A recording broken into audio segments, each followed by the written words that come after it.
Hello and good morning, everyone. And I apologize for the delay. Our guest of honor is approaching very soon and we'll kick off the event.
Assalamu alaikum wa rahmatullahi wa barakatuh. Please, ladies and gentlemen, good morning and a very warm welcome to the second annual Trends Dialogue on Artificial Intelligence themed around tech diplomacy in the MENA region. We'd like to present a short video that offers a quick overview of Trends research and advisory and the vision that drives our work.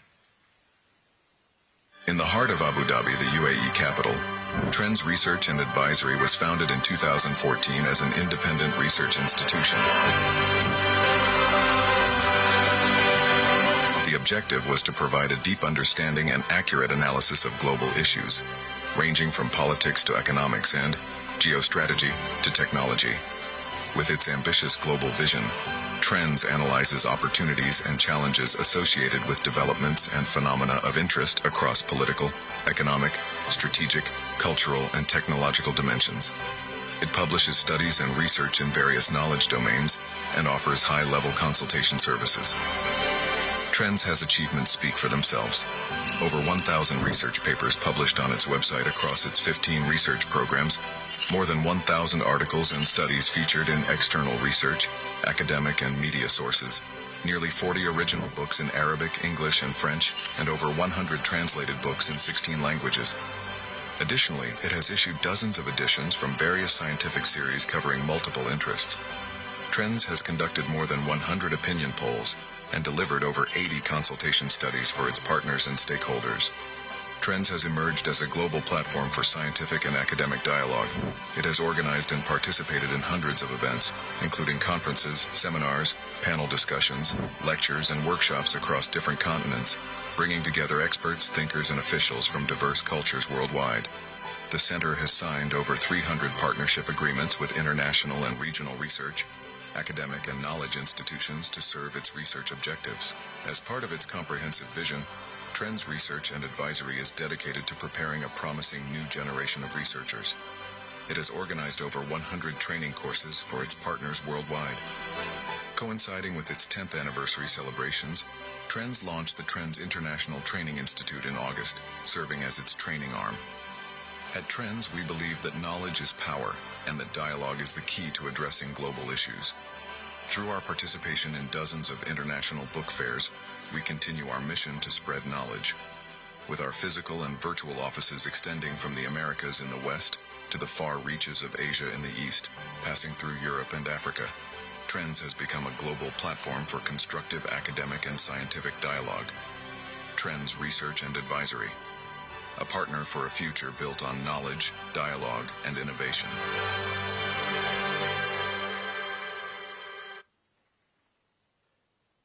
Today, we gather to explore how technology is reshaping diplomacy, strategic alliances, and economic investments across the region. As we kick off this event, we would like to extend our deepest gratitude to our esteemed partners for supporting this event. It's a pleasure having you all here with us today.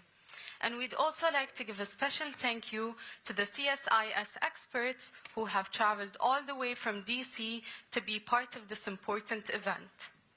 Building on recent landmark partnership announcements between the United States and the countries in the MENA region, this conference brings together leading voices who will examine the opportunities and challenges defining this new era of cooperation. Today's sessions will take us through the new frontiers of AI and advanced technologies, from evolving US-Gulf relations and navigating shifting geopolitics to strengthening digital infrastructure and the rise of innovation as a tool of global influence. And to set the stage for today's discussions, let's take a look at a short video that captures the theme of our conference.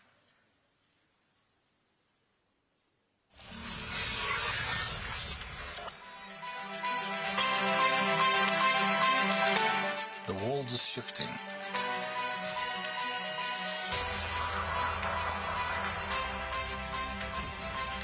Power is no longer measured in armies or oil, but in algorithms, data, and innovation. Diplomacy is being rewritten, where technology becomes language and cooperation becomes codes. Artificial intelligence is reshaping how nations engage, how influence is built, and how trust is defined. In the MENA region, this transformation carries weight, bridging East and West, turning innovation into connection and progress into purpose. Because of this new era, technology is not just a tool, it's a voice, a force guiding dialogue, driving alliances, and shaping the future of global diplomacy.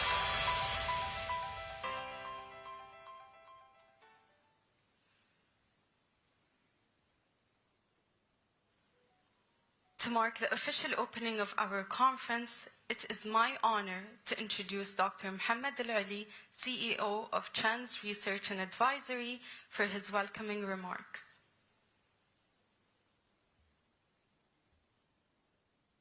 Your Excellencies, distinguished guests, ladies and gentlemen, good morning and welcome to Trends Research and Advisory. It gives me great pleasure to open the second annual dialogue on artificial intelligence, which gathers an exceptional group of leaders, decision makers, and regional and international experts to discuss the expanding role of technology in reshaping diplomacy, strategic alliances, and investment across the Middle East and North Africa. Last September, we convened the first annual dialogue on artificial intelligence in Tokyo, Japan, in partnership with the Research Center for Advanced Science and Technology, RCAST, at the University of Tokyo. That event brought together 34 experts, researchers, and academics from around 10 countries. Its outcomes underscored the urgency of developing a comprehensive global framework for AI governance, one that addresses ethical, legal, and social dimensions, and of enhancing international cooperation to establish shared standards, ensuring the responsible use of this transformative technology. Today we meet amid new and pioneering U.S. partnerships with several countries in our region, partnerships that move beyond traditional cooperation frameworks to shape a new model of interaction between technology, politics, and economics. These are not merely diplomatic agreements or policy documents. They represent strategic instruments for re-engineering the regional order and generating new dynamics of power and influence grounded in artificial intelligence, digital infrastructure, and strategic investment in the future of knowledge. We are living in a time when the rules of the global game are being rewritten at unprecedented speed. Developments in AI, cybersecurity, and the digital economy are no longer just technical domains. They have become tools of soft power that redefine traditional balances of influence. This is precisely what gives our dialogue today its importance. It seeks to examine how nations can harness these tools to enhance their influence responsibly, without turning technological power into a source of regional or global instability.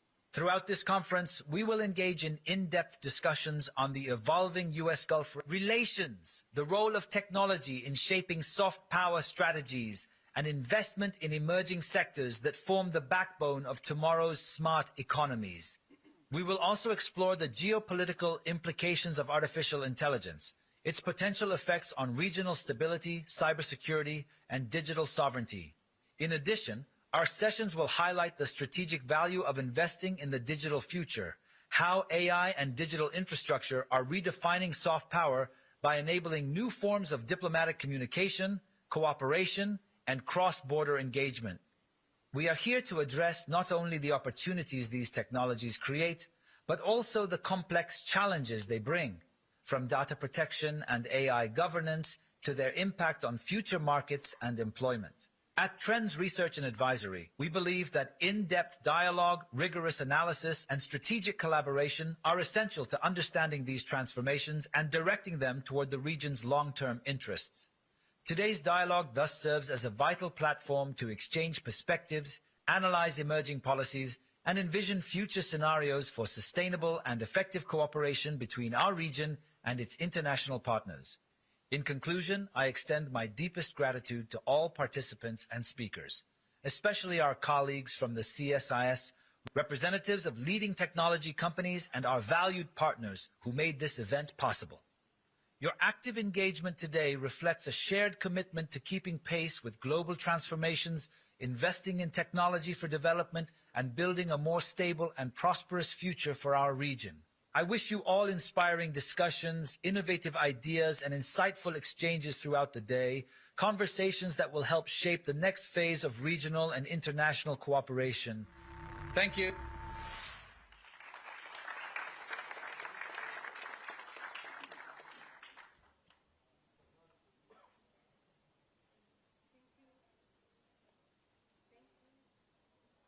It's not on.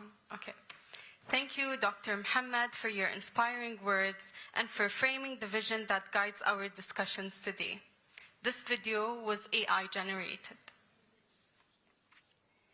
We are deeply honored to welcome His Excellency Dr. Mohamed Al-Kuwaiti, Head of Cybersecurity for the UAE government, to deliver the keynote address.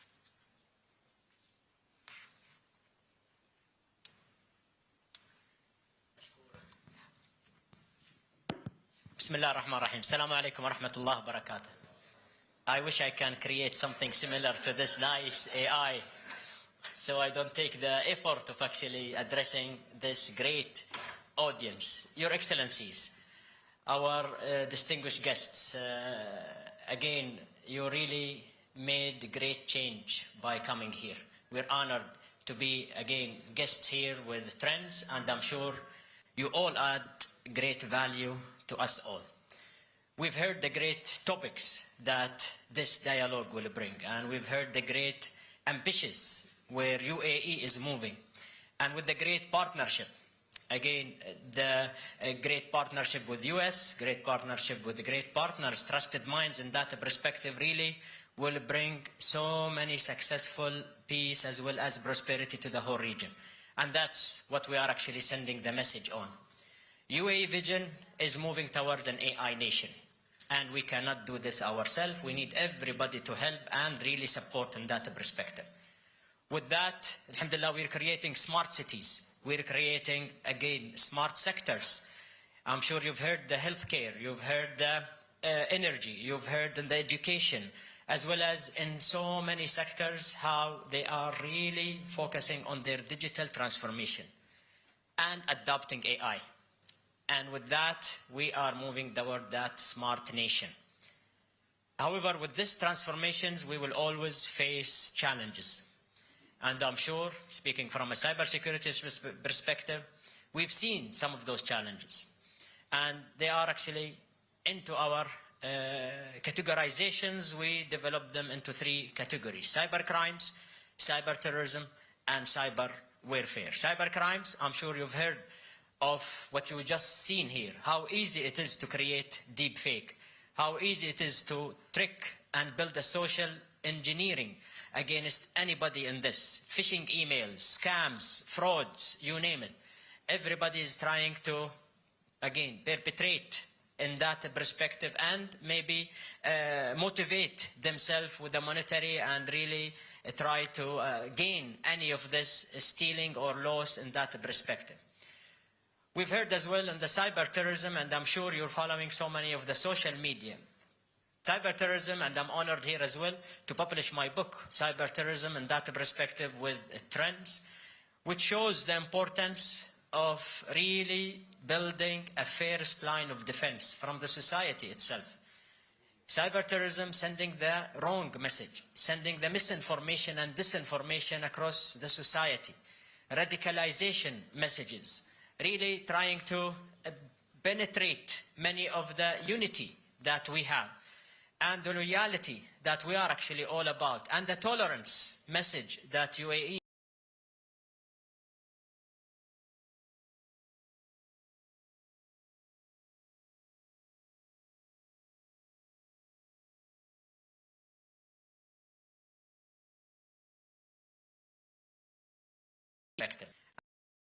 doesn't matter. I'm sure lately of cyber warfare across so many events happened again across us. There is the war that was between Iran and Israel.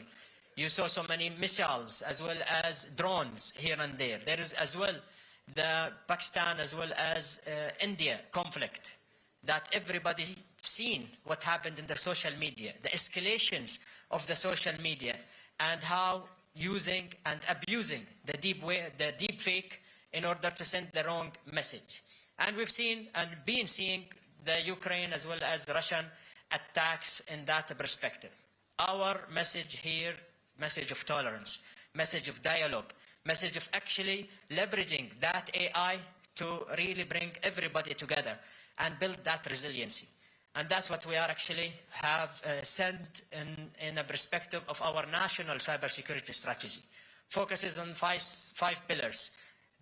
And all of them, as a matter of fact, are a component of our cyber diplomacy, where we need that diplomacy. We need to build that dialogue. We need to partner and build up many of those partnerships across and with everybody.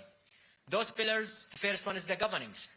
And I'm sure you've heard and seen the importance of governance, policies, procedures, legislations, laws that are needed to shape many of the things that we do as governments, as private sectors, or as mixtures between everybody in that perspective. Second mission, or the second basically pillar of our national cybersecurity strategy is the build of technology, sovereignty, build of technology, partnership, hybrid scalers, hybrid environments, as many of our partners here definitely focuses on building that and enabling and accelerating many of our digital transformations.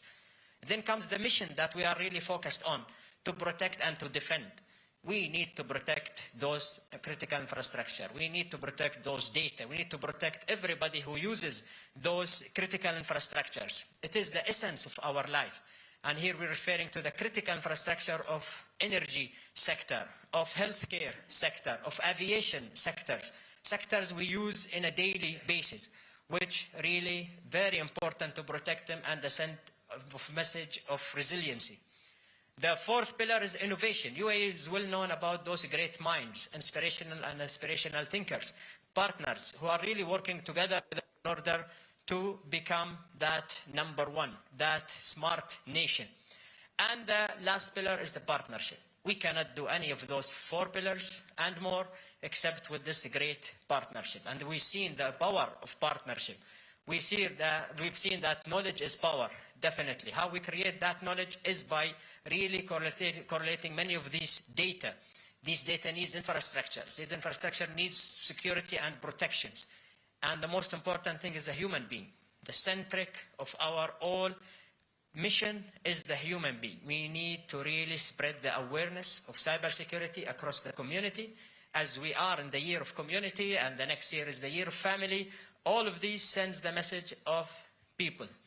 We need to empower those people with this great dialogue. We need to bring everybody in that aspects with those technology.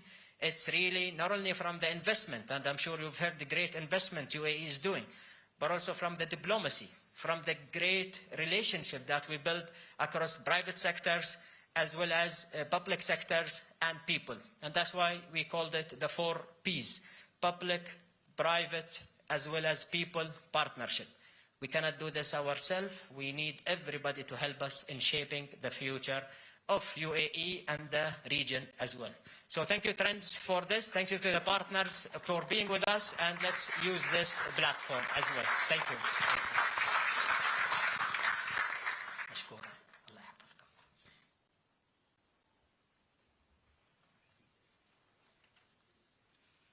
Thank you, Your Excellency, for your visionary insights and for highlighting the UAE's leading role in advancing digital resilience and innovation. We now move to a fireside chat featuring Mr. Zayed Jamal, Managing Director of Google Cloud for the UAE, Levant and North Africa, in conversation with Ms. Rivalry Al-Hosani, Head of Media and Communication Department here at Trends Research and Advisory. And they will be discussing how AI is redefining both business strategy and international engagement.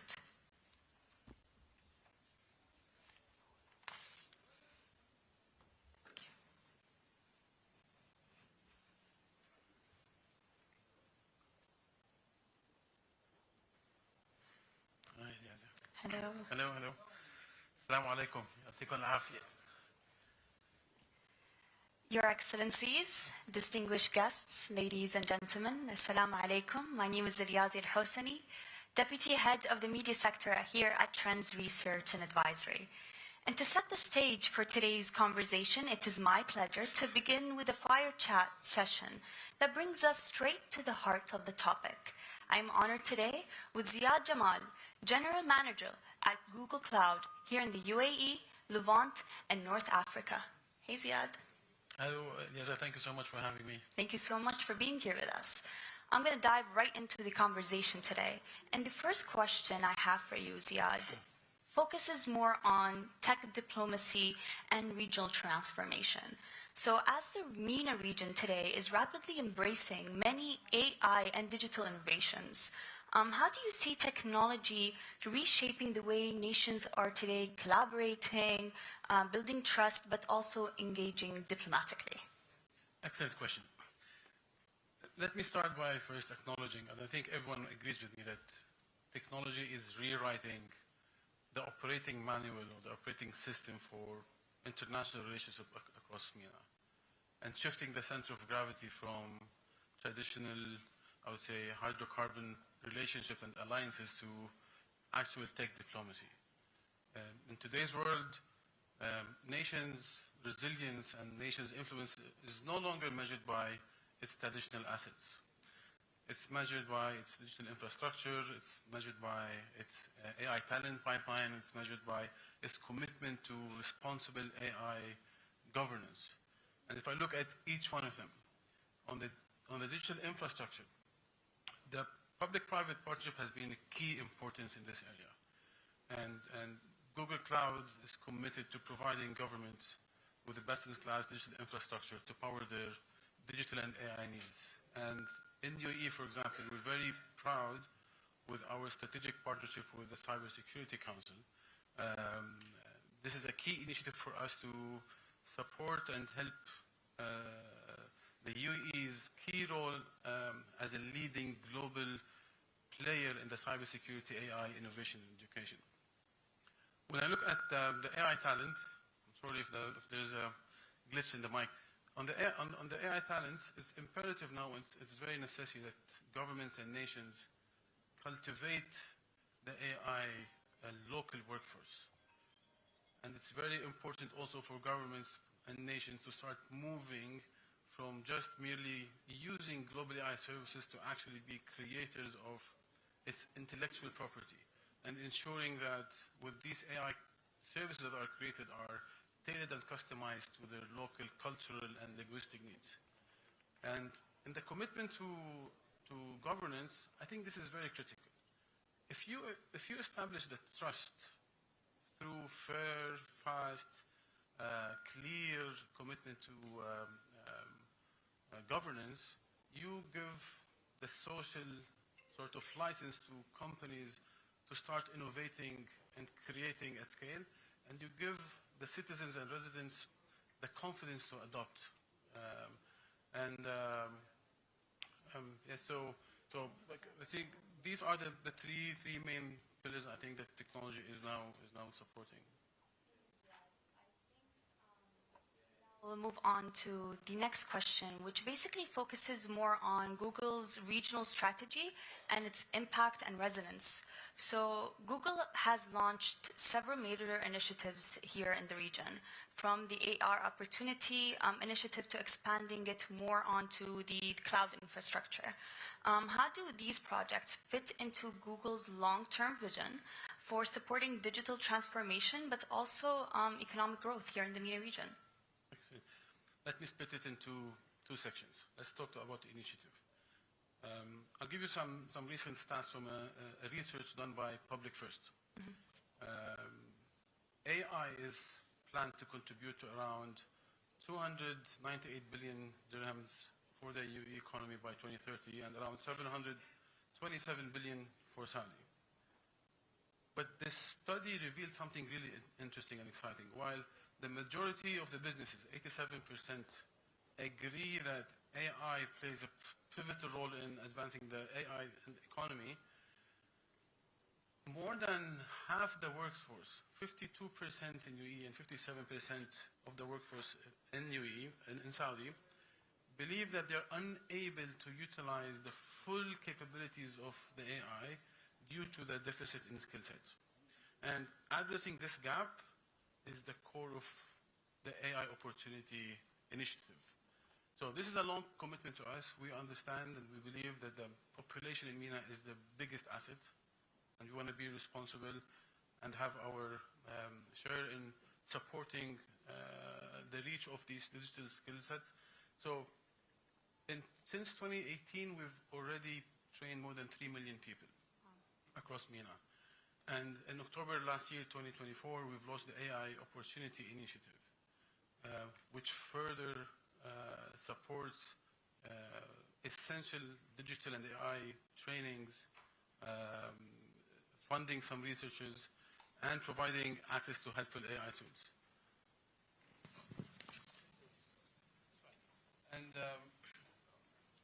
also, the AI Opportunity Initiative includes a $15 million contribution from Google.org that will also help making sure that all the opportunities that are created by AI is accessible for everyone. On the AI infrastructure that you mentioned, we are also very committed to providing digital infrastructure that is very much aligned with MENA's historic pivot to knowledge-based economies. Our cloud regions in Saudi, in Qatar, plans in Kuwait, they form the backbone of this digital high compute, high performance, secure infrastructure to power governments and businesses. And in UAE, we've already seen the impact. In 2024 only, using Google AI services in UAE has contributed to $5.9 billion to the economy, which is around 1% of the GDP. With all these digital transformations, this brings me to my next question that talks and touch bases more on policy, regulation, and responsible innovation. As governments in the region here in MENA establish more on AI and data policies, what principles or frameworks do you believe are essential to ensure innovation thrives while maintaining that sense of trust and security, but also ethical standards? We look at regulation and innovation as partners. Okay. When I joined Google, by the way, I learned something that was really exciting, and I find it very much similar to this discussion between innovation and regulation. Like, when I joined, one of the, say, very senior security specialists asked me a question, and I will ask this question to you. Said, in a car, what is the role of a brake? What would your answer be? Stop.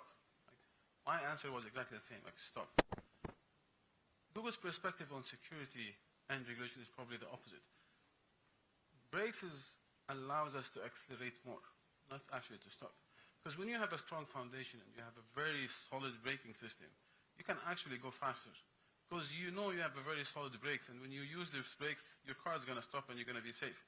So similarly, when regulation builds trust, and which is very essential for adopting technologies, not only AI, any new technologies, it's very important that regulation. And creating the innovation-friendly culture is also very important. And I would potentially see it in 3 ways. One is clarity, have very clear policies, very fast, moving away from slow, potentially lawmaking to adapt to the fast-moving industry, and make it in consultation with different industries. And then there's the risk-based approach. We focus a lot on the technology. I think we should focus about the use cases of the technologies. And that will automatically and organically help us put guardrails on high-risk use cases, for example, healthcare. But if I look at low-risk use cases, for example, building an AI-native spam email filter, right? That's a low risk. So it's a use case more than the technology itself. And openness, by promoting open standards, enabling cross-border data flows responsibly, and to invest in open source communities. These all contribute. And what we see is working in different markets and globally is having this policy sandboxing. When you have different segments, governments, public sector, private sector, startups, innovating in a very safe, controlled environment, gives the regulator access to real-time insights so that they can learn from it. So Ziyad, to end today's fire chat session, I'm going to ask you one last question that basically focuses more on the future of AI and localization. With the growing focus on local language models and cultural relevance when it comes to AI, how is Google working to make advanced technologies more accessible and inclusive to Arabic-speaking users and local businesses here in the MENA? Of course, the role of AI and LLMs is not only by translating. To create meaningful and powerful and impactful AI, it needs to be localized and it needs to understand the cultural nuances. In 2023, we released our most advanced AI, Gemini, in Arabic with 16 different Arabic dialects.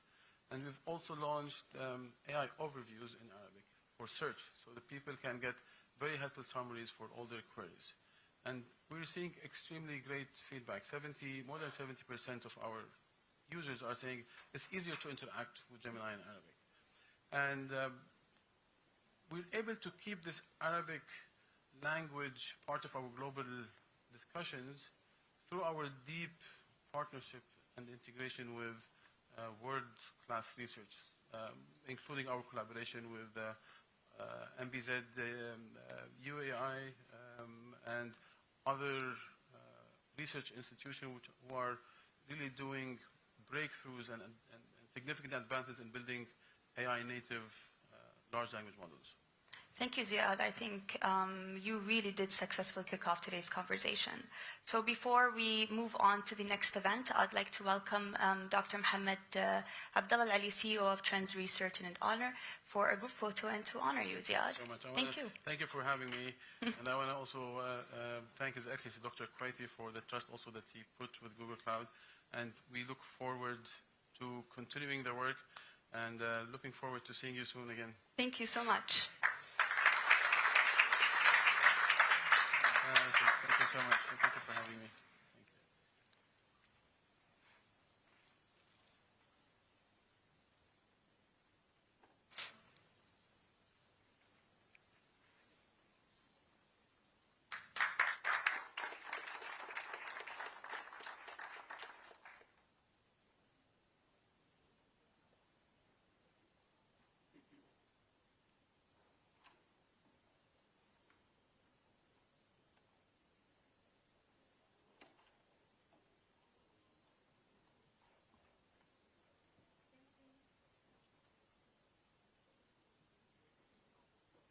Thank you, Ziyad and Yazia, for that inspiring exchange.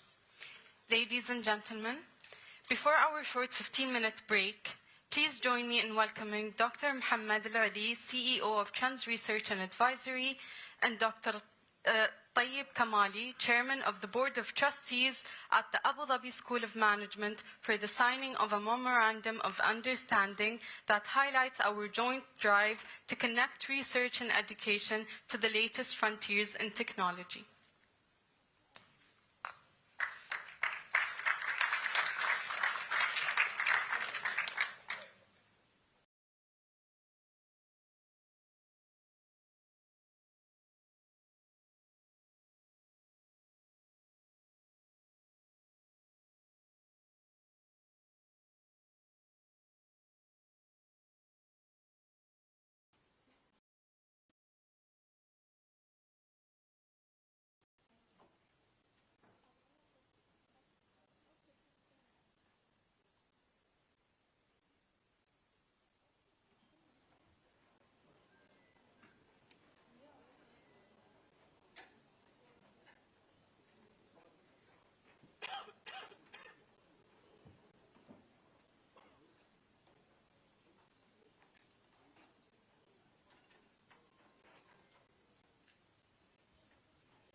We will now take a short 15-minute break before reconvening for panel 1. Thank you all.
Welcome back, everyone. Our first session explores the evolving priorities driving U.S. Gulf relations, from technological innovation to strategic cooperation and deepening investment ties. Please join me in welcoming our distinguished panelists, Bilal Saab, Senior Managing Director at Trends US, Munaya Qoban, Director, Middle East Program, CSIS, Talal Al-Qaisi, Group Chief Global Affairs Officer, G42, and last but not least, Alexis Bonnell, Head of AI Adoption and Deployment and U.S. National Labs Partnership, OpenAI for Government. Thank you. So much, everybody, for joining me here today. When we talk about the US Gulf partnerships, we're talking about one of the most fascinating evolutions in global relations. A story from oil fields to innovation. Cast your mind back, perhaps, to 2017 when Trump made Riyadh his first stop overseas. The world watched the images, glowing orbs, grand receptions, I'm sure everyone remembers. But beyond that, the visit marked a shift. The relationship was pivoting from security guarantees and energy dependency to a shared mutual investment in the future. Thank you so much for joining me. I'm going to start with Talal, as I know you're a busy man and you're going to have to fly away very soon. The Gulf is investing, and in particular the UAE. They're positioning themselves as partners, not just as adopters of this innovation. Do you want to expand on that? Sure, and thank you very much for having me, and to the organizers. I think this is a very timely event, and the thematic is something that I'm obviously very much involved in as part of a company that is trying to really, as the UAE always does, punch above its weight when it comes to creating the digital infrastructure in this case, and help amplifying what humans can achieve with the power of technology. So I think we live at a very pivotal moment, and you mentioned, going from hydrocarbons and seeing this natural progression in the evolution of our diversification strategy manifest into what we're witnessing today with the manufacturing and exporting of intelligence. These factories that we're building are somewhat analogous to the hydrocarbon-based manufacturing, and then petrochemicals on the downstream, and taking power generation, taking oil, and then refining it into a very much more useful product. In our case right now, these GPUs are analogous to the refineries, and they are actually manufacturing intelligence. I think we sometimes take that for granted, or we get desensitized to the magic that's happening when we have companies like OpenAI creating these models and exporting these tokens and allowing us to reconstitute that into knowledge and the creation of potentially new knowledge in these areas. And these breakthroughs are going to be plentiful, and they are going to touch on every facet of technology. That's why, rather than just look at GPT as the generative pre-trained transformer, you look at it as it's always been considered a general purpose technology. And we've seen general purpose technologies before infuse every facet of life. Steam engine, electricity. And the analogy with electricity is an important one, and that's where G42 is really focused. Electricity needed a grid. Electricity needed power generation, it needed substations, it needed transmission lines. Similarly, in intelligence, we do need an intelligence grid, and intelligence needs to be accessible the same way electricity is. And even though, and I remember Brad Smith, who's on our board from Microsoft, always says electricity powered Lower Manhattan 14 decades ago. Until today, there are 770 million people without access to electricity. We cannot afford that type of digital divide in the intelligence space. And so one of the big focus areas for G42 is to ensure providing equitable access to intelligence globally. And that's the reason we coined the concept of an intelligence grid, to build it in a very similar way to energy, where you have data centers in lieu of substations and connectivity in lieu of transmission lines, and the ability to manufacture that intelligence and not just domestically consume it here in the UAE, but make it exportable. And so that's really the way we look at it, and that's the underpinning, the digital infrastructure that underpins the enablement of AI native societies, which is what we've done here in Abu Dhabi and what we intend to do in other countries around the world. Very exciting, and a lot to pick up on there. I'm going to come to you now, Alexis, about AI. It is at the forefront. How is AI transforming this relationship between the US and the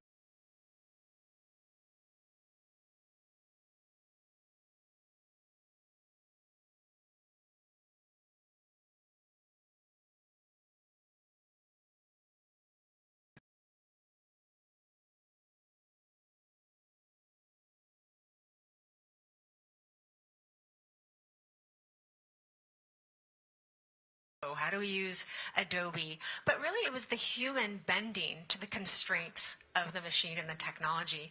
What I think is so exciting now and exciting for the partnership is really for the first time this technology exists at an intimate level. And what that really means that I focus on is human-machine teaming. And I think it's actually really important to understand what it is to unlock the potential of your people, right, of your society, of your children. I was sharing that I became a grandmother a week ago, and so recognizing the fact that I now have a child in my life that will always be AI native, and what does that look like? And so I think as we think about moving forward, the machine matters, right? The technology is incredible, and as was said, we have to have the compute, we have to have the energy. But what I love about what you said is why. Why we need to have it is to unlock a relationship with knowledge at speed and scale. And one of the things that I like best when I see people start to really lean into using the technology is that it isn't, and I don't know if anyone here is a bit of a nerd or a sci-fi person like me, but the way I think about previous technologies is it was kind of like a stormtrooper suit, right? Everyone kind of got the same thing. And I think about AI a little bit more like an Avenger or a superhero suit, right? Some people will go fast. Some people will go far. And what's important for us to ask is, who are we going to be in light of this technology? Who are we going to be as a nation? Who are we going to be in national security? But more importantly, every day, my grandson will have the opportunity to decide, for example, if he wants to be lazy, AI can help make him super lazy, right? If he wants to be creative, he'll be able to be creative. But I think the human part of the human-machine team really matters, and I think what's going to make the difference in nations and why the UAE is so stunning in the way they've leaned into it is that recognition that every single person will have a chance to unlock their intelligence, to unlock the potential. And the question is really, what are they going to do with it? It's a very exciting time. Picking up on what you said on this creativity that we're all going to be able to enjoy, I want to come more to the basics, the strategic policies now. How is this going to have an impact on that? Mona, would you like to? Yeah, thank you. Thank you so much, and thanks to Trends for having me. I mean, I'm already fascinated by the exchange that we're hearing. I might start by just pulling us up maybe 100,000 feet for a moment and just take a step and think about this moment that we find ourselves in the region, where I think we're watching the emergence of a new order. Talal, I think your comments and the kind of the parallels between the hydrocarbon industry, but then this next iteration, this next generation of economic growth and development and the role of technology, I think that's part and parcel of a much bigger trend that we're seeing in the region, where this emerging order, I think, features the Gulf as the new center of gravity, and we see far greater agency exerted by regional actors, by the Gulf. And I think this notion of the development of AI here is emblematic of that. There is, as part of this emerging order, I think, a recognized need to diversify economies. And we're seeing how AI is front and center. And frankly, we are in the center of the center here in the UAE. So thinking about that, this sort of new context, and then also this moment of disruption in the United States, where I think, you referenced initially President Trump's 2017 trip. Let's fast forward to May of this year, where again, the first region visited is the Gulf.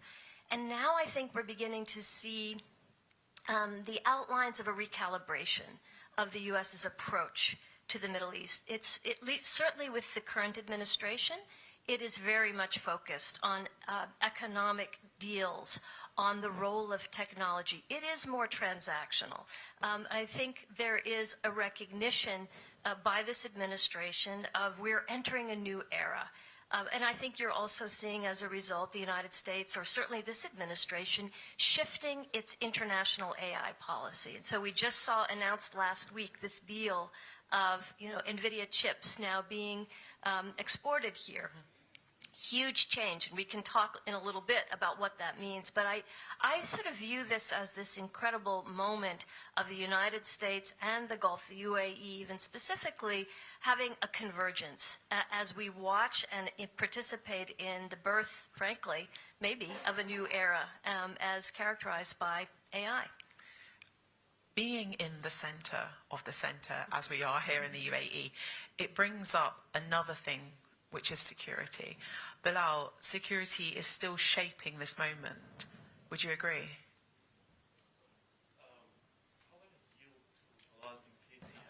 Come back to me since he has a very short period of time. I really want to take advantage of his time as much as possible. Does that work? Or We can. He just passed that question to you. Okay, yeah, let's pass that question to you. Yeah. I'll address the security one, but if you want to shoot another one to him, Yeah. Okay, that's absolutely fine. Can you touch on that? Yeah. Because No. So I'll address security in the context of AI, but let me maybe start by picking up on some of the other things that were mentioned here. So we live in an absolutely most interesting of times Yes. that have ever faced humanity's existence. You have to take a step back and understand, what this new form of intelligence, that it's not constrained by a biologic substrate, that is adhering to the scaling laws in terms of the more power and energy you apply, the more intelligence and IQ you get out. And think for a minute about what that means in terms of the future of moving the needle on things like cancer research or space exploration and the like. So it's an incredible time. But that also means that this technology is consequential, and I think this would segue into the security component. And that means that, like every other consequential technology, and we have experience here in the UAE of deploying consequential technologies, not just military technologies where the end use is very particular, but nuclear technology, peaceful nuclear energy, that the leadership in the UAE had the foresight in 2008-9 to conceive of and go through a 1-2-3 agreement process that became a gold standard of commitments to non-proliferation and security controls that protect that consequential technology. And that foresight came at a time where AI wasn't even in the line of sight and where hydrocarbons were plentiful. But the mindset of diversification, not just of the economy away from hydrocarbons, but the energy basket, positioned us in a way that created the moat we have today that capitalizes on the comparative and competitive advantages that the UAE has always capitalized on. And this moat is what I think ensures that companies and big hyperscalers or model developers are gravitating towards the UAE. Because I can tell you, based on the deployments that we've had in the US and Europe right now, energy is the single most critical ingredient that is the most difficult to find, especially near brownfield facilities that can be off-taken quickly. And so that's where a campus like the one that was announced during President Trump's visit of 5 gigawatts of capacity that this country has dedicated towards AI in a 10 square mile radius vicinity is very unique and creates a center of gravity. But that needs to be protected, similar to what we did in nuclear. And we've created a concept of a regulated technology environment to protect these technologies from the risks that the US government perceive as the most important, risk of diversion and the risk of access controls in particular, and KYC as well in terms of how to access these systems. And that's very, very difficult to do on both a physical and logical security basis. But I think we're very well positioned and we're ahead since we've already deployed AI infrastructure that's regulated over the past 2 years. So it's not a new paradigm in the UAE, and the security and control situation is not something that is foreign to us. It is something that's central to the design and implementation of these types of deployments. Yeah. Great. That very nicely complements what I was going to say. First of all, Ines, thank you so much for moderating. I really appreciate it. Mona, what an honor to be with you. And Alexis, thank you for flying from the United States. Talal, my old friend from D.C., we lost you in D.C., but I know that you're doing great things in here. I hear these conversations. I read the news about the depth, the richness of the interactions between Americans and people in the Gulf in the fields of emerging technologies. And frankly, the immediate reaction is I get jealous. I get jealous because in my field, I don't see that depth. I don't see that richness. I don't see the co-development. I don't see the partnership. I don't see the daily interactions, and obviously my field is defense and security. It doesn't mean that it hasn't evolved. Certainly it has, and for the better in some sense, but it's not where I want it to be. Obviously, you could blame me as being ambitious, and I have a very high bar, but why not? If you are making all these strides in emerging technology and AI, frankly, a lot of issues that are quite sovereign, right? It's not just commercial. This is pretty significant stuff, strategically significant. Then why not make the same strides in defense and security? I mean, this relationship between the United States and the Gulf states, which is now, what, like 75 years old? They had such a head start in developing all these things, except that only for the past few years, you've seen such an acceleration of and maturation in the relationship when it comes to technology that for 75 years we never saw in defense and security. And so you wonder, why is that the case? Why can't we do so much better on issues that are so fundamental to the relationship, where it all started, by the way? You know, we protect you, and you help us out with the international economy when it comes to oil prices and so on and so forth. Now, of course, oil has been replaced with AI, but the fundamental question of protection that Talal was talking about is still there. You know, back in the day, we used to talk about how do you protect critical infrastructure with oil facilities and desalination plants and so on and so forth. That question remains to this very day, obviously. But now, you got to protect data centers, digital infrastructure, AI infrastructure. So you're adding to that list. So as much as emerging technologies and AI and all that sort of stuff has become sort of the driver of the relationship, look, I'm here to tell you the bad news. The anchor remains security and defense. Because without security, none of this is possible. I don't need to remind you of what happened in September 2019. The world was in shock when Aramco was hit. Imagine a similar scenario in a facility that is related to AI. Any cooling center, any data center, anything that's related to the architecture.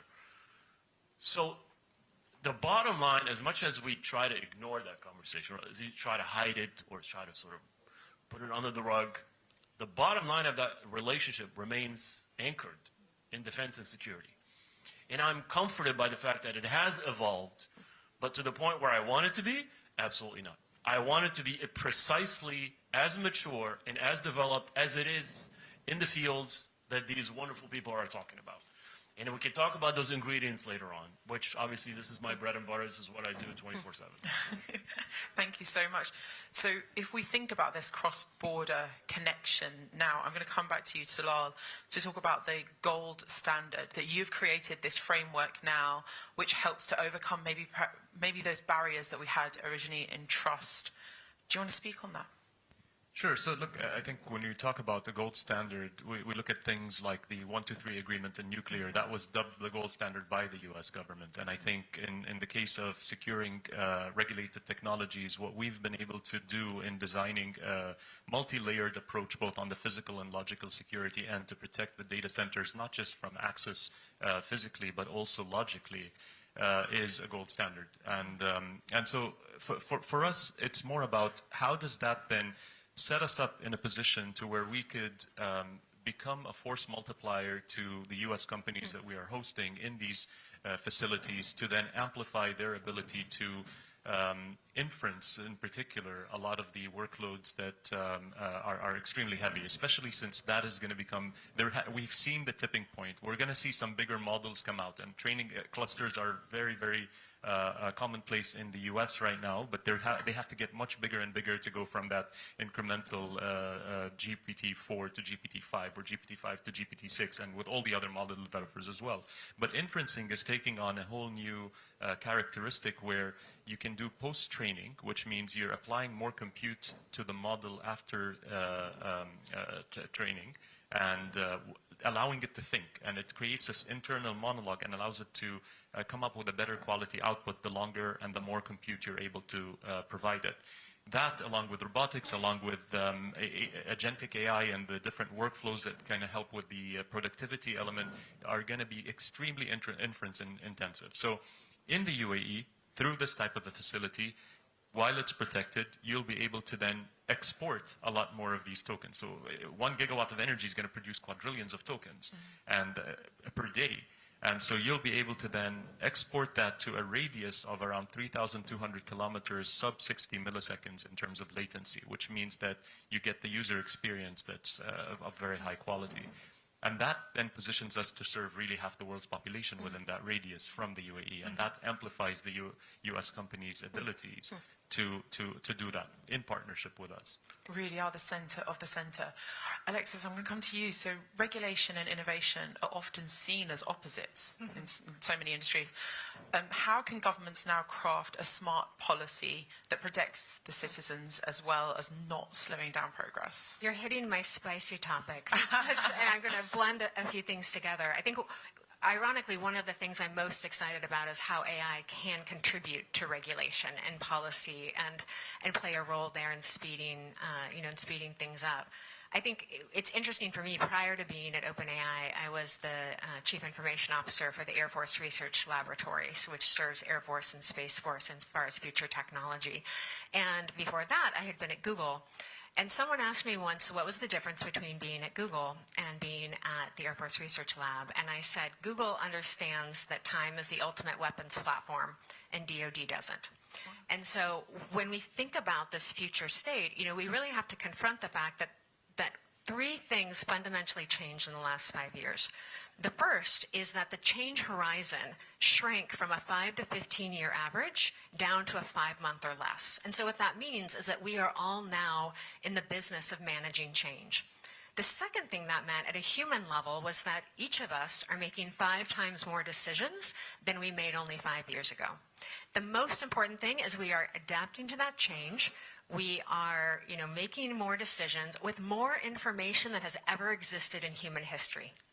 And when you put AI in that frame, it starts to make sense. As humans, we create technologies when we face stress, right? Physical, psychological, challenges. And I think AI is very much in that moment, right? As humans, we do not have the processing speed to have a relationship with knowledge in that way. I think if you take it back to regulation, and if you take it back to really what national security looks like in a lot of levels, and this is Alexis's opinion, it's really asking and answering what if faster than others can. And if you think about the dependency on human curiosity, right, on the need to be able to leverage those tools, I think, as I was previously an authorizing official, which means carries a lot of weight, a lot of liability, but in essence, it means you are the last stamp in the U.S. before a technology gets used. And I will tell you, there was no incentive in the world to approve anything, right? Because there's only downside. And so I think to your point on policy and regulation, we have to, in the same way we adjust all of the practical, physical, amazing elements of the technology, we have to be willing as a culture, as an organization, as a human, to recognize the adaptation that is required of us and to change the systems. The last thing I'll say, and I don't know if you've seen this, Talal, but have you ever seen the World War II sabotage manual? No, I haven't. Okay, this is the best book ever. I will get you one.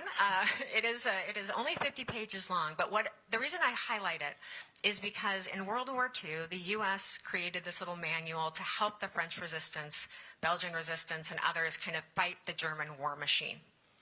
And if you read that manual in the kind of organization and management practice, it says things. Now, keep in mind, this is how we told the world to sabotage an enemy.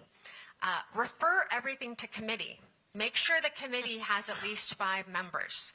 Haggle over precise wording.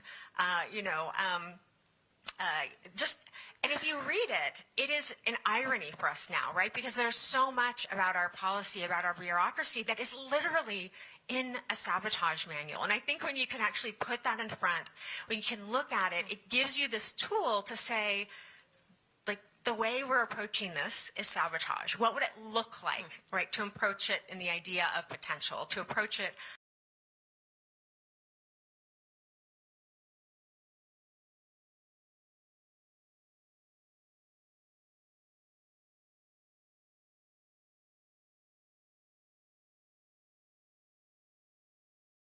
I think how the new era that we are entering into, I think, is redefining how the U.S.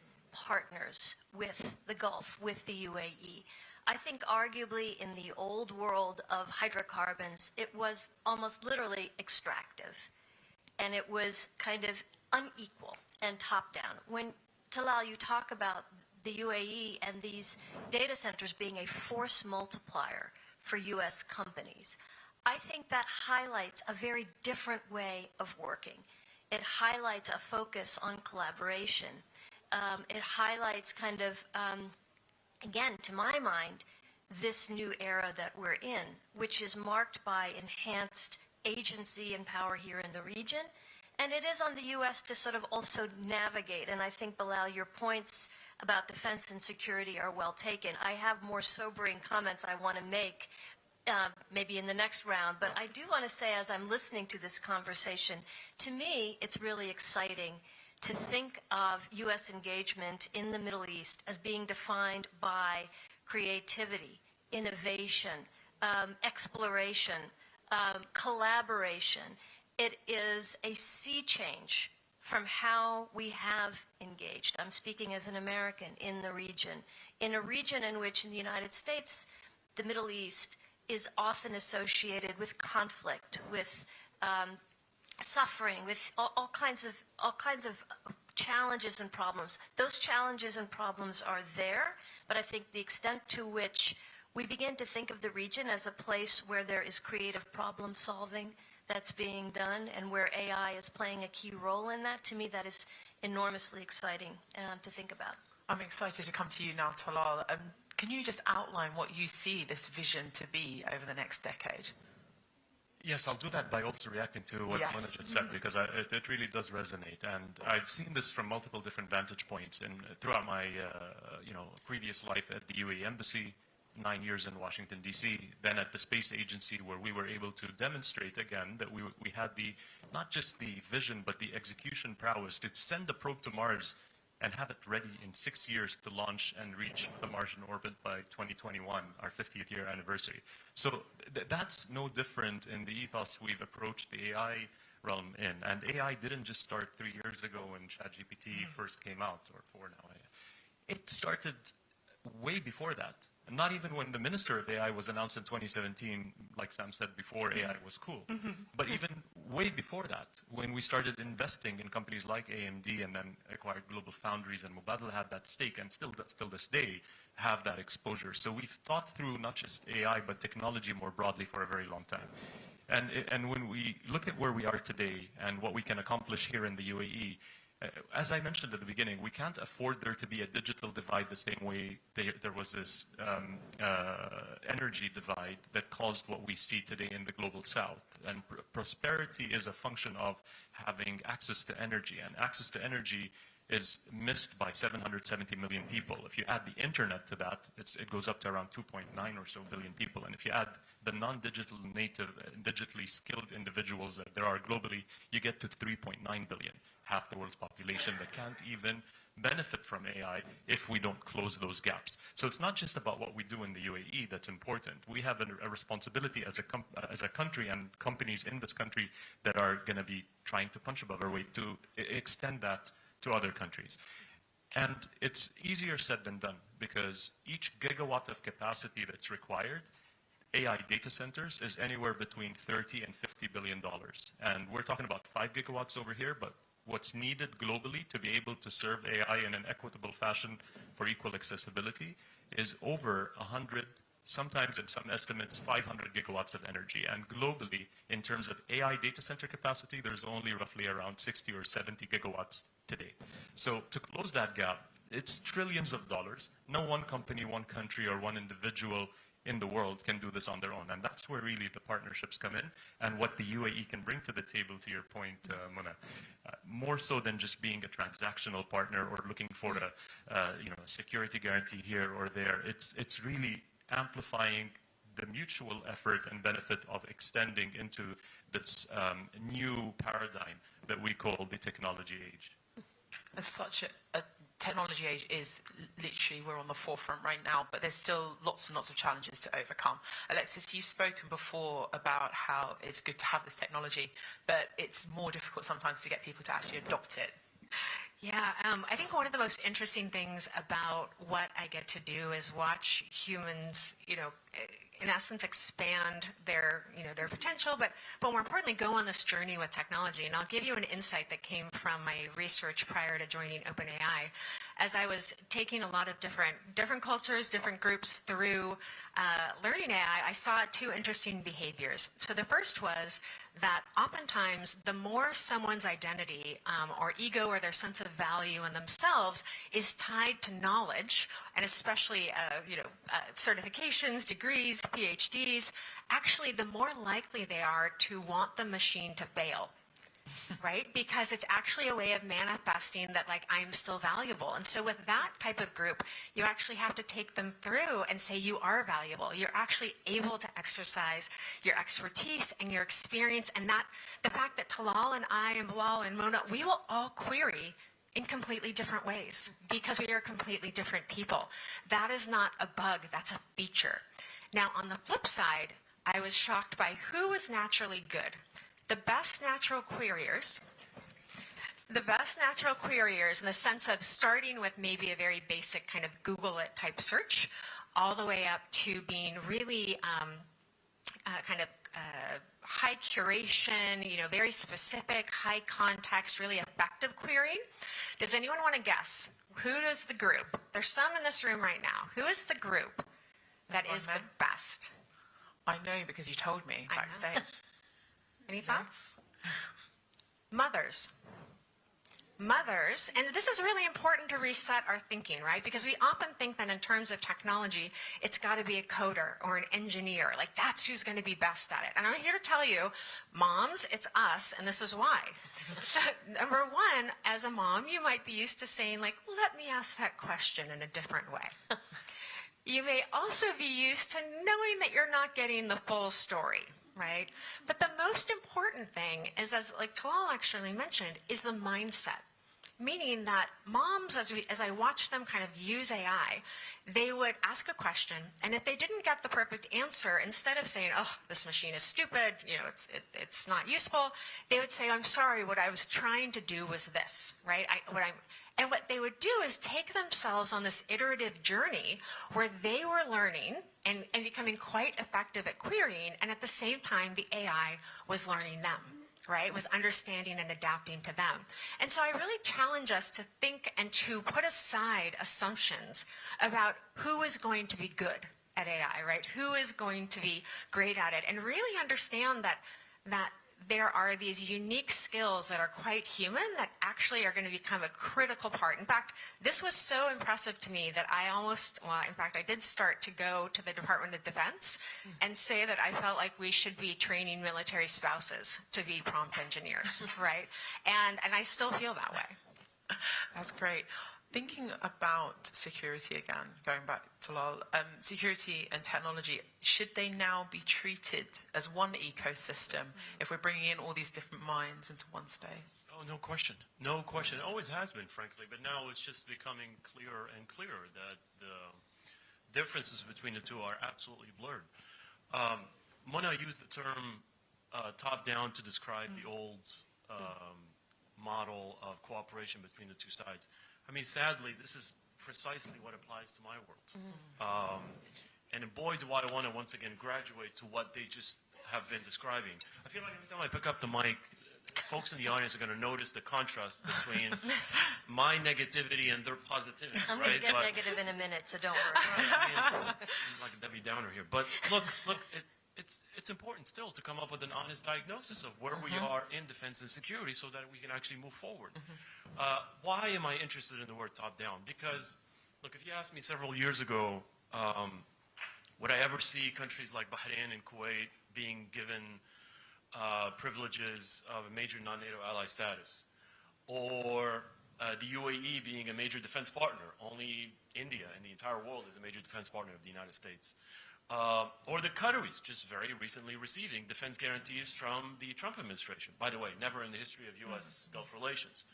And probably sometime next week, you're going to get the same exact thing with the Saudis. So a lot of stuff is happening at the high level, at the strategic level, top down. Now, what I want to do and what I can bring to the table, the boring guy, is bottom up. right? I'm a champion of process. I'm a champion of all those things that they just described that is happening on a daily basis, that is building that connective tissue that is so instrumental to the relationship. To me, it's still drastically lacking in defense and security. I want to fill the gap that exists between the top and the bottom in defense and security. Those institutions, that those consultative mechanisms, those things that go way beyond training and equipment, right?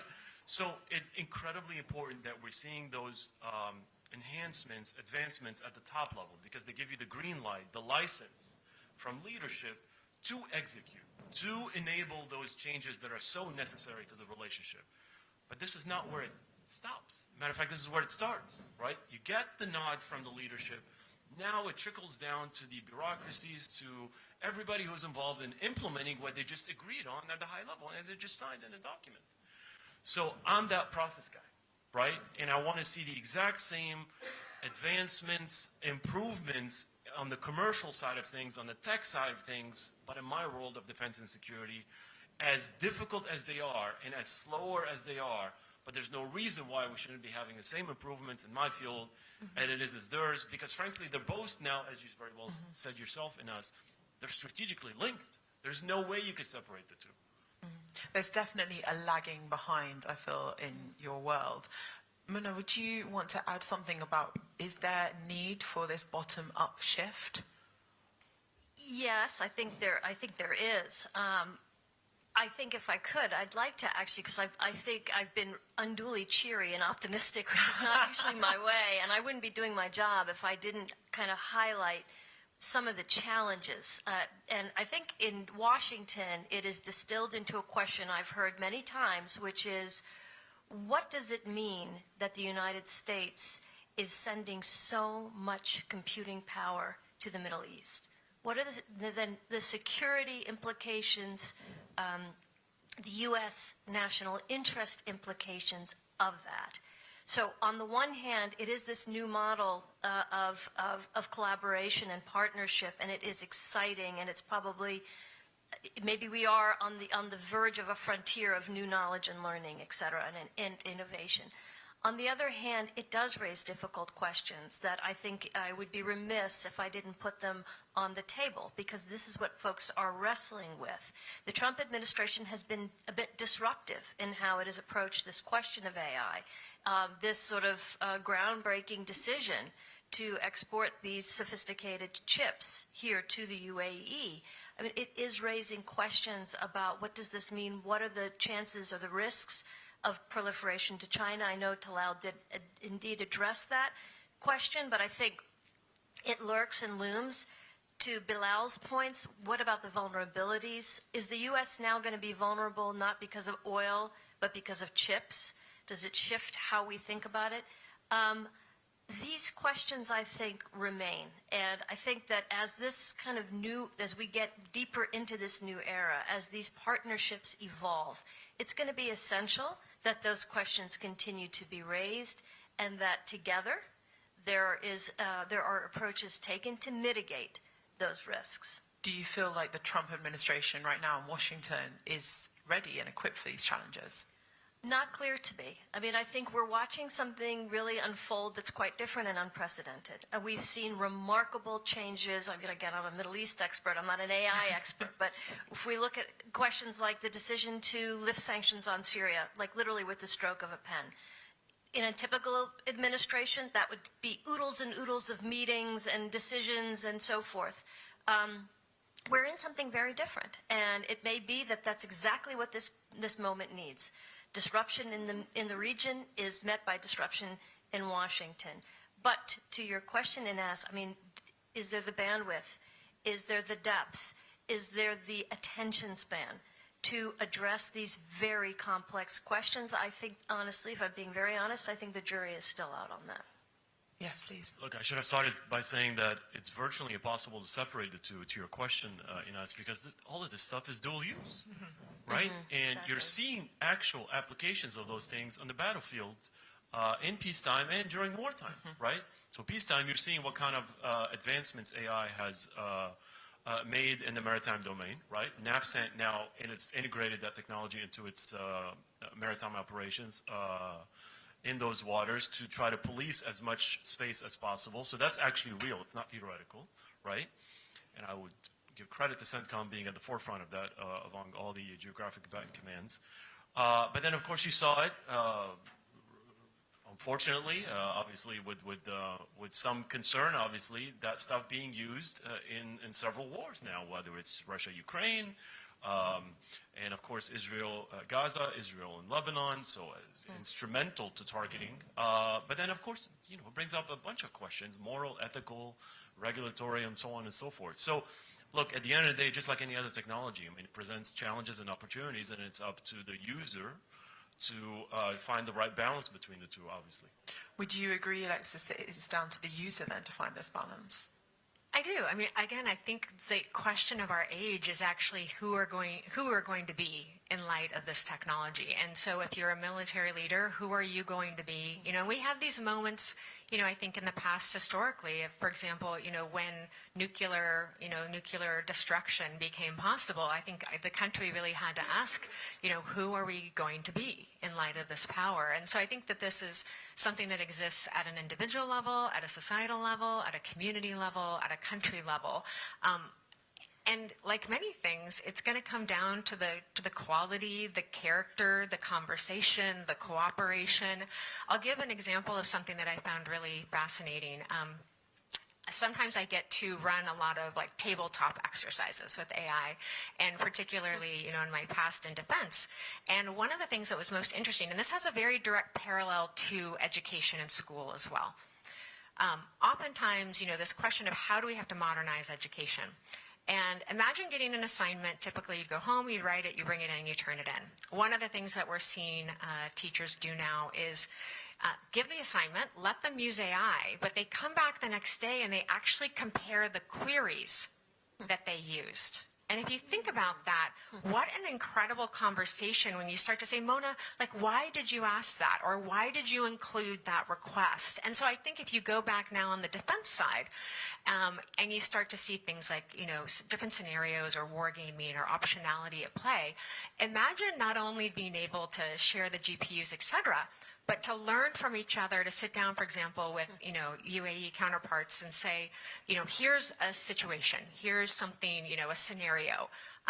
Now let's each go to AI and see how we'd approach it. I think one of the most exciting and interesting psychological opportunities is then to come back and to say, wow, why did you think about it that way? Or why did you seek that info? Or it's interesting that your assumption about X meant Y. And so I think in the ability to query, to compare, to engage, we have a new richness in the tapestry of how we can play out at speed and scale some of these things. And what that means is it gives us the opportunity to share, to know each other better, right? To share and understand values, but more importantly, to do that quickly to the intent of how we want to exist in the real world and the real space. And I actually think those conversations, again, being able to use AI as a stimulant, for that is going to be where a lot of cooperation goes in the future. There really is a multifaceted way that we're shifting the optics in all senses. I'd like to take this moment now to open it up to our audience and to see if anybody has any questions. Don't be shy. Yeah, don't be shy. Oh, the microphone's just coming to you, I believe. Oh. No? Yeah.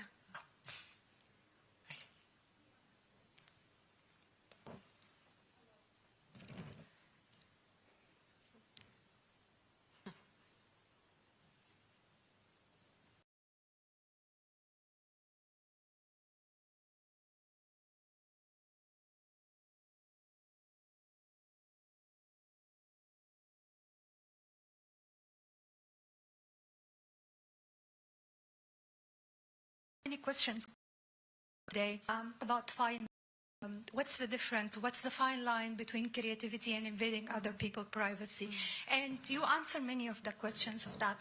But my question now is, what's the fine line between the creation and the creator?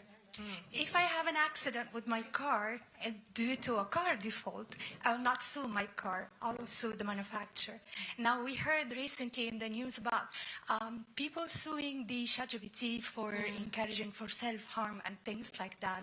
So the question is, should I hold a program accountable or the programmer? Thank you so much.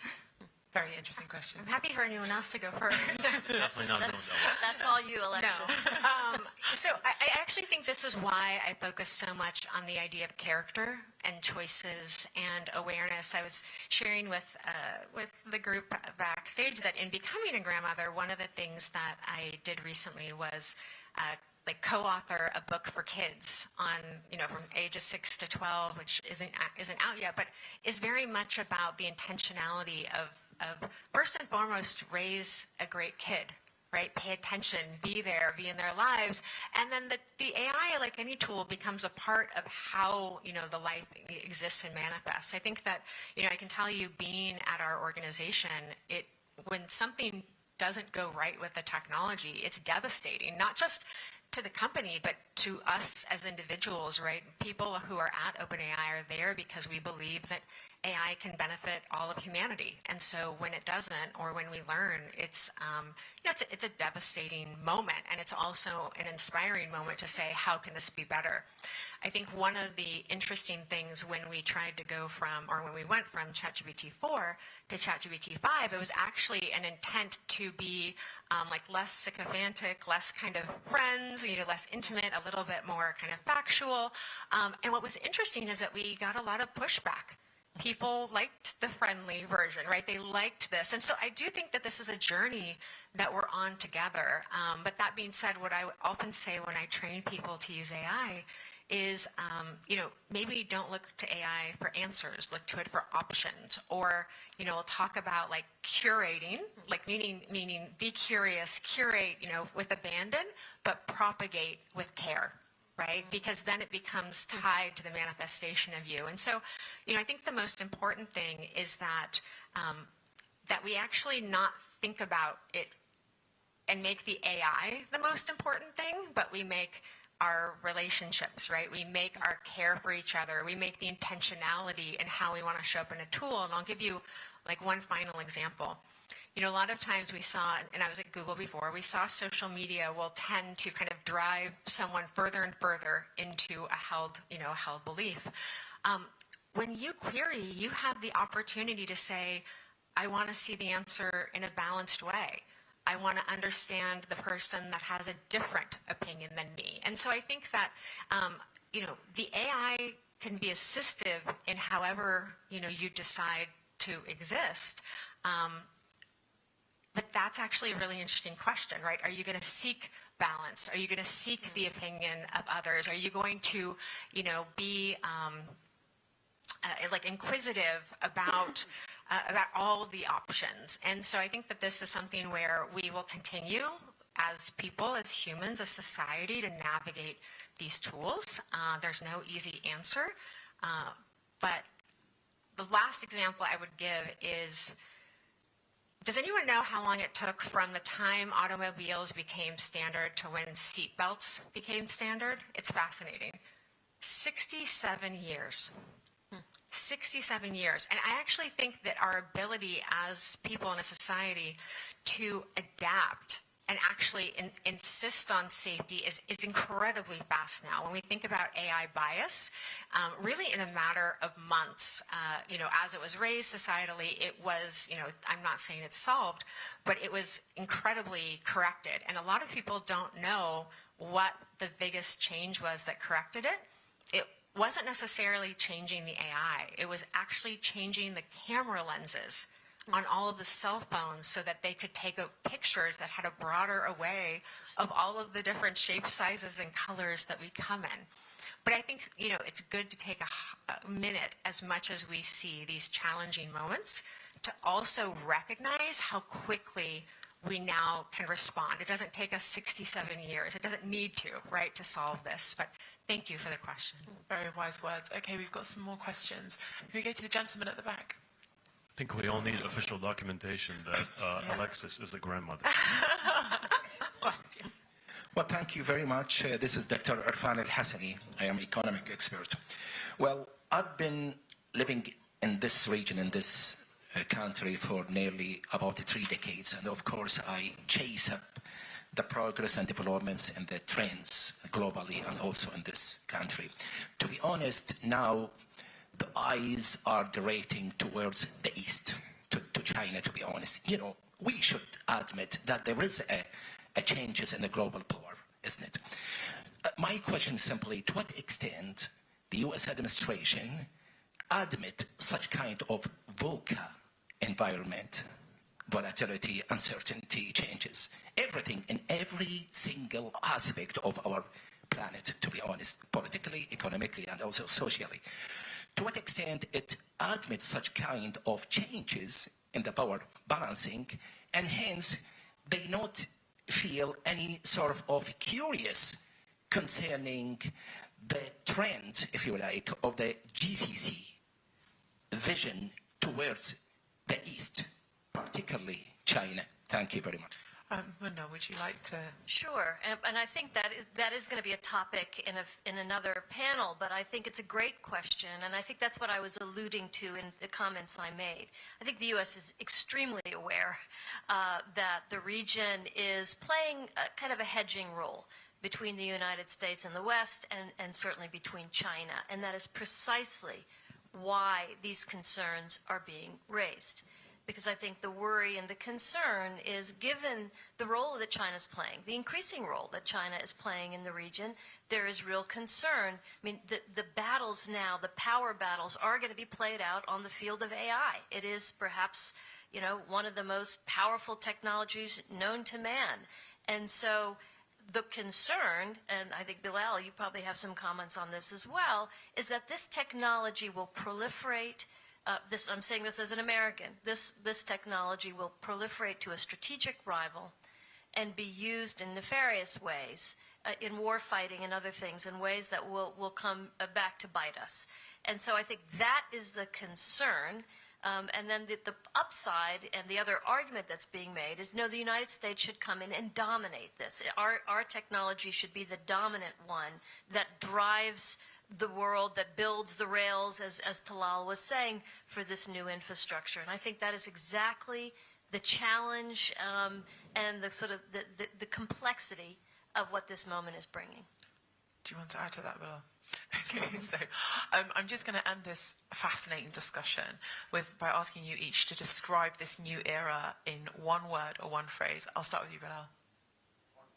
Partnership. Exponential. Hinge moment. Fantastic. Thank you so much for joining me. I hope you give a round of applause to the great guests. So, are we going to take one photo?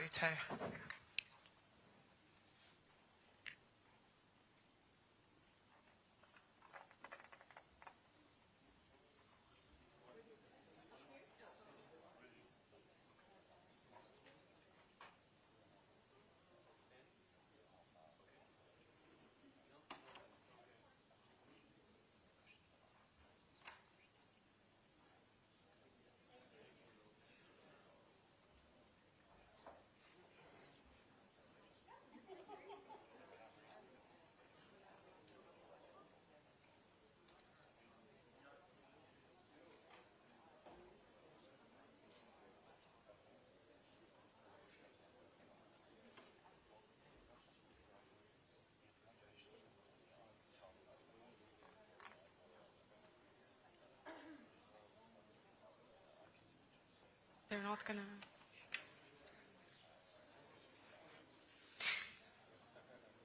Thank you to our panelists and to Ms. Inas Rafai for a truly engaging and insightful session.